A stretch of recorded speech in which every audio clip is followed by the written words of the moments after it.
The history of nuclear weapons development often focuses on the United States, which was the first country to successfully create an atomic bomb.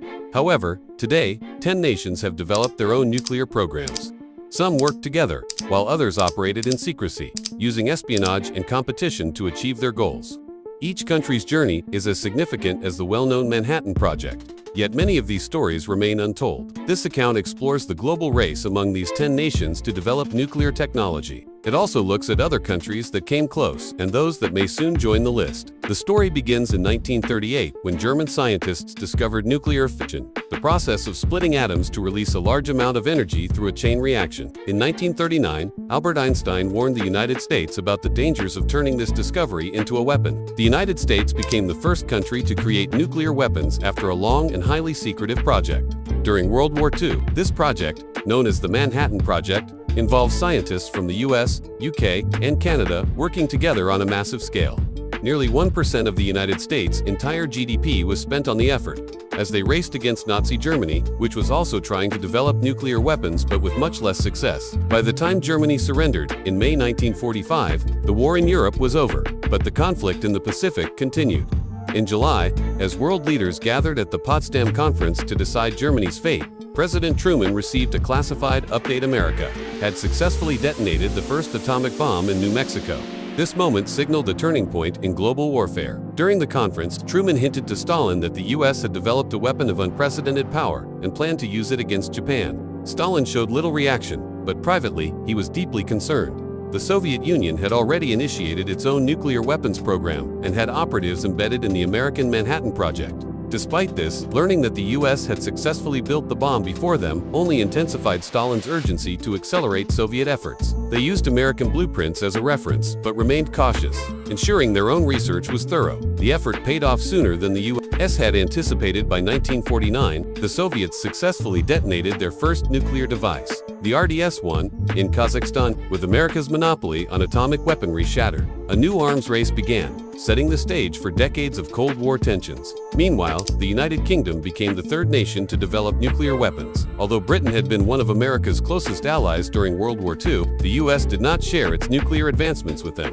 In 1940, Britain launched a top-secret initiative called Tube Alloys, which laid the groundwork for atomic bomb development. Many of the scientists involved were refugees from Germany, Austria, and Poland who had escaped Nazi persecution. However, after the war, the US took a more secretive approach, leaving Britain to pursue its nuclear ambitions independently. During the Second World War, Britain, constrained by limited resources, transferred its nuclear research to the United States. This collaboration integrated with what later became the Manhattan Project, with Britain contributing substantial research under the Quebec Agreement. The agreement specified that both nations would share nuclear technology and refrain from using it against each other. However, after the successful development and deployment of atomic bombs in 1945, the United States unilaterally terminated the agreement, withholding the final technological advancements from Britain. This led the UK to resume its independent nuclear program, which advanced rapidly due to prior research and its dominance over a significant portion of the world's uranium reserves. In 19, Britain successfully conducted its first nuclear test, Operation Hurricane, at the Montebello Islands off the coast of Australia. Meanwhile, the Soviet Union's accelerated nuclear development, culminating in its first successful test in 1949, spurred the United States to advance beyond conventional fission bombs. They began developing thermonuclear weapons, which utilize fusion, the same process that powers stars and were exponentially more destructive, despite opposition from key scientists, including J. Robert Oppenheimer, who warned of the grave dangers of escalating the arms race. President Truman approved continued development. In 1952, the United States achieved a major breakthrough with the Ivy Mike test, marking the first successful detonation of a hydrogen bomb, which was over 450 times more powerful than the bomb dropped on Nagasaki. The Soviet Union followed suit with its own hydrogen bomb test, RDS-37, in 1955, and Britain entered the thermonuclear arena with Operation Grapple in 1957. In response to this growing nuclear threat, the United States reestablished a nuclear sharing agreement with Britain. In 1958, France became the fourth nuclear power, with some of its scientists having previously contributed to the Manhattan Project. In the post-war period, France initially prioritized nuclear energy over weaponry. However, the Suez Crisis and escalating tensions with both the United States and the Soviet Union reinforced France's resolve to develop an independent nuclear deterrent, cementing its status as a dominant European power. Unlike Britain, France pursued its nuclear program autonomously, as the United States opposed its nuclear ambitions due to differing policies on their potential use. Under President Charles de Gaulle, France deemed nuclear weapons essential for maintaining sovereignty and strategic independence, particularly from NATO and the United States. France sourced uranium from its colonies in Niger, Gabon, and Madagascar to fuel its program. Despite post-war economic hardships, French scientists pressed on successfully detonating their first atomic bomb, Gerbois Bleu, in 1960 in the Algerian Sahara, followed by their first hydrogen bomb in 1968. China emerged as the fifth nuclear power, primarily seeking nuclear capability as a deterrent against the United States. Initially, the Soviet Union provided extensive assistance, seeing China as a valuable ally. However, as ideological tensions grew, particularly due to Chairman Mao Zedong's criticism of Nikita Khrushchev's more cautious approach toward the West, the alliance fractured, and Soviet support was abruptly withdrawn. Despite contending with major internal upheavals, including the Great Leap Forward and the Cultural Revolution, China remained resolute in its nuclear ambitions. The discovery of abundant uranium deposits within its territory significantly bolstered its efforts. Through dedicated research and resource allocation, China successfully tested its first atomic bomb in 1964, followed by its first hydrogen bomb in 1967, securing its position among the world's nuclear powers. In 1964, China marked a significant milestone in nuclear history by successfully detonating its first atomic bomb in the Newer Desert under the codename Project 596. What made this achievement even more remarkable was the rapid pace at which China progressed. Just 32 months later, they tested their first hydrogen bomb. This remains the fastest transition from fission to fusion weaponry by any nation, showcasing China's determination to establish itself as a nuclear power. Israel, the sixth country believed to have acquired nuclear weapons, remains unique in its policy of deliberate ambiguity. Unlike other nuclear-armed states, Israel has never officially confirmed or denied possessing these weapons. However, numerous leaks and intelligence assessments suggest its nuclear program began as early as the 1950s with significant assistance from France. Together, the two nations developed a secret facility in the Negev Desert, purportedly for nuclear energy. This secrecy became a point of contention in 1963, when US President John F. Kennedy expressed concerns that Israel might be diverting nuclear technology for weapons development. Kennedy pushed for US inspections, but Israel repeatedly delayed and restricted access, conducting only carefully orchestrated tours that concealed underground weapons-related activities. David Ben-Gurion, Israel's first prime minister, was reportedly adamant about securing nuclear weapons, believing they were essential for the country's survival. His stance created tension with the U.S., though relations eased under President Lyndon B. Johnson, who was less aggressive in opposing Israel's nuclear ambitions. By 1967, it is widely believed that Israel had successfully developed nuclear weapons, though no official confirmation was ever provided. Speculation surrounding Israel's nuclear arsenal continued for decades until a major leak in 1986. Mordecai Van, a technician at the Negev facility, fled Israel and provided the British press with a trove of photographs and documents detailing the country's secret nuclear activities. In response, Israel's intelligence agency orchestrated an elaborate operation to capture him. A female agent lured Vanunu to Rome under the pretense of a romantic rendezvous, where he was sedated, abducted, and transported back to Israel.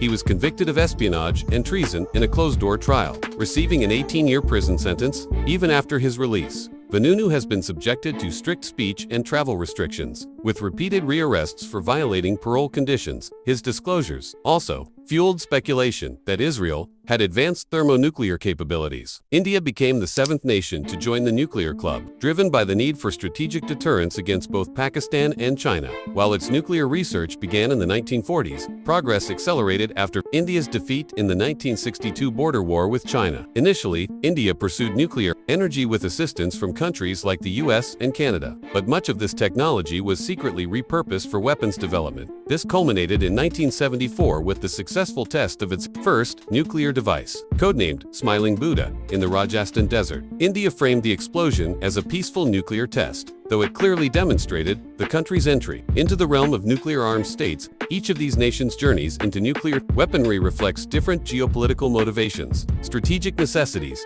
and varying degrees of secrecy. While some pursued open declarations of power, others maintained deliberate ambiguity, shaping global nuclear dynamics in distinct ways. Indian leaders were initially reluctant to develop fully operational nuclear weapons, leading to a slow progression that delayed completion until the 1990s. The eighth nation to acquire nuclear weapons was South Africa, which stands out as an unusual case in nuclear history. The country possessed vast reserves of natural uranium, a critical component for nuclear technology, and have been supplying it to the US, UK, France, and possibly the Soviet Union and Israel. While much of this uranium was designated for civilian energy purposes, some likely found its way into weapons programs. South Africa had been engaged in nuclear research since but by the 1960s and 70s, its priorities shifted toward weaponization due to the growing Soviet presence in Namibia and Angola. Additionally, the apartheid regime faced increasing global condemnation, leading to diplomatic isolation and a lack of strong international allies. In 1977, South Africa constructed a nuclear test site in the Kalahari Desert and was on the verge of carrying out its first detonation. However, when a Soviet satellite detected the site and reported it to the US, immense international pressure forced South Africa to abandon the test. 2 years later, in 1979, US satellites detected an unexplained double flash of light near the Prince Edward Islands in the Indian Ocean. This event, known as the Vela Incident, is widely believed to have been a covert nuclear test conducted by Israel in collaboration with South Africa in return for allowing Israel to test its weapons. South Africa likely gained access to valuable nuclear research that accelerated its own program. By the mid-1980s, South Africa had successfully developed 6 nuclear bombs, each comparable in power to the one dropped on Hiroshima. Israel is thought to have played a pivotal role in this achievement, possibly in exchange for access to South Africa's uranium resources. The country never officially acknowledged possessing nuclear weapons, but maintained an ambiguous stance to serve as a deterrent. However, by the early 1990s, the collapse of the Soviet Union and the impending end of apartheid altered South Africa's strategic considerations. Concerned about transferring nuclear weapons to a new government, it became the first country to voluntarily dismantle its nuclear arsenal. The weapons were decommissioned, and the enriched uranium was securely stored in a nuclear facility. In 2007, armed intruders attempted to breach the facility and seize nuclear material but were intercepted. Fears persist that this enriched uranium could still pose a security threat if it were to fall into the wrong hands. Pakistan became the 9th country to develop nuclear weapons, launching its program in the 1970s following its defeat in the 1971 war against India, which resulted in the formation of Bangladesh.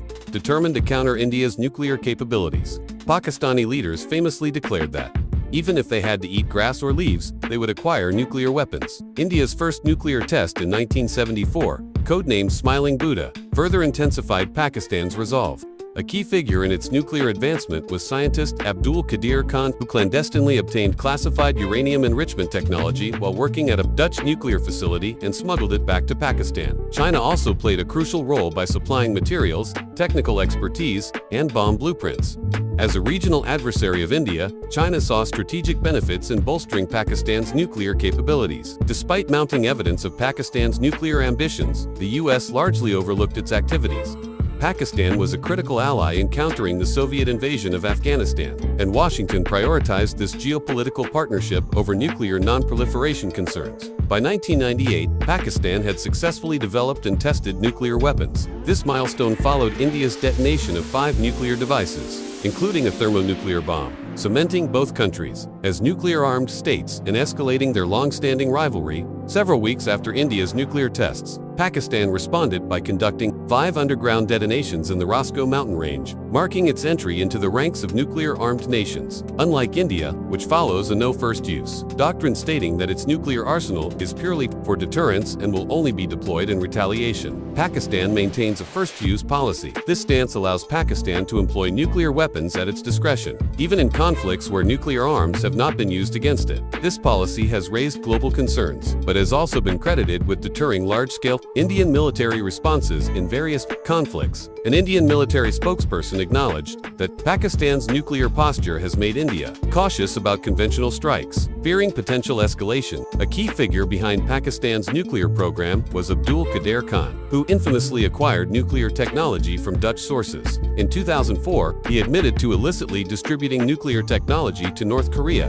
Iran, and Libya, 3 nations outside the Nuclear Treaty (NPT). This revelation heightened global fears regarding the spread of nuclear capabilities. North Korea later became the 10th nation to develop nuclear weapons. The country's founder, Kim Il-sung, viewed nuclear arms as essential for the survival of his regime and as a strategic deterrent against South Korea and the United States. Initially, in the 1950s, the Soviet Union assisted North Korea in establishing nuclear research facilities for peaceful energy production, training many North Korean scientists. However, both the Soviets and China consistently refused to aid North Korea's efforts to build nuclear weapons. By the 1970s, North Korea pivoted to an independent program, leveraging its domestic uranium reserves to reduce reliance on foreign sources. By the 1980s, the United States suspected North Korea of weaponizing spent nuclear fuel. Despite signing the NPT in the 1990s, North Korea was accused of covertly advancing its nuclear ambitions, while obstructing inspections by the International Atomic Energy Agency (IAEA). In 1994, the U.S. proposed a deal to provide North Korea with light water reactors designed to generate energy while being unsuitable for weapons production. However, this agreement unraveled in 2002 over allegations that North Korea was secretly enriching uranium. In response, North Korea formally withdrew from the NPT and resumed its weapons program, while the Soviets had given initial energy-related assistance in the 1950s and China offered limited help. Pakistan played a crucial role in North Korea's nuclear advancement. As previously noted, by 2005, Kim Jong-il declared that North Korea had functional nuclear weapons, and in 2006, the country carried out its first nuclear test. However, the explosion was estimated at only 0.5 kilotons, leading experts to believe it was a partial failure. A second, more powerful test followed in 2009, coinciding with Kim Jong-il's declining health believed to be a show of strength. North Korea continued testing with further in 2013, 2016, and 2017, with the latter two involving thermonuclear devices. Beyond these 10 nuclear-armed states, several other nations have hosted nuclear weapons from allied countries as part of security agreements. During the Cold War, the United States stationed nuclear weapons in Belgium, Germany, Italy, the Netherlands, Turkey, Greece, Denmark, Greenland, South Korea, Japan, the Philippines, Taiwan, Canada, Morocco, and Puerto Rico. While many of these deployments were temporary, although only a few countries have managed to develop nuclear weapons, the possibility of more nations acquiring them in the future remains high.